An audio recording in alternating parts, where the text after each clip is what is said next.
We're at the Frist Center for the Visual Arts, and we're taking a tour of the Mumford display. We have several veterans and spouses who are going with us for this program.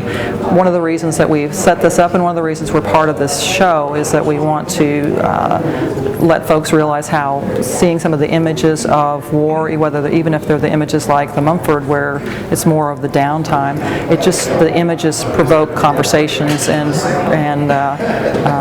trigger memories for people that they can have conversations. So many of our spouses never see any scenes from where their soldiers have been, so it's really helpful for them to see some pictures, even if it's just of the McDonald's in Kuwait, but it triggers some memory for their soldier and it starts a conversation. And most of our spouses and our families are really hungry for conversations about what did you see, what did you do, and a lot of times, well, most people don't come home from war with snapshots of what they saw and the places they went, so it's really helpful to see these images, and even if they're just mundane everyday images, it still are things that they'll remember. Oh, I know I was there, or I remember seeing something like that, and it's really helpful to sort of trigger and start a conversation. We have a couple of counselors here tonight with us. Most of them are either veterans or they've brought their spouses, and some of them are female veterans also, and this is a chance for them just to have conversations that they might not have had. They may have, even if they've wanted to have conversations, very often you need something that jogs your memory. So we know that this will start conversations for them, but they'll also go back and tell their friends, hey, you need to go see this art. This is going to give you a chance to have some conversations that you maybe didn't have before, and it's going to bring some healing that you haven't had. We've seen already, whether it's with music or art,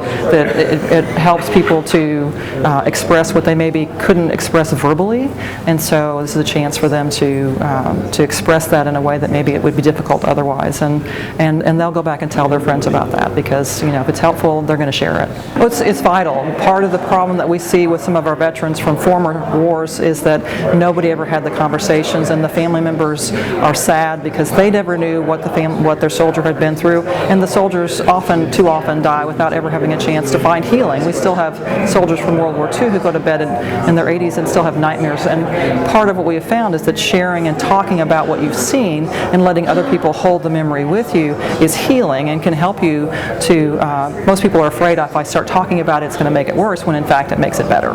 We're actually very involved with SAFE, so when Jody told us she was coming out here and looking at the exhibits, we came along, or really my wife came along and just decided to drag me along. So a lot of this I never saw. I only got the phone calls in the middle of the night, my time, and morning Aaron's time. But I just noticed the exhausted man, and you could see it in his face before you approached the piece of art. And I showed it to Aaron and said, wow, that guy looks tired. And Aaron had to remind me, well, that was me all the time, and it was all of them all the time. But it's given us things to talk about. I would recommend it to other couples, definitely.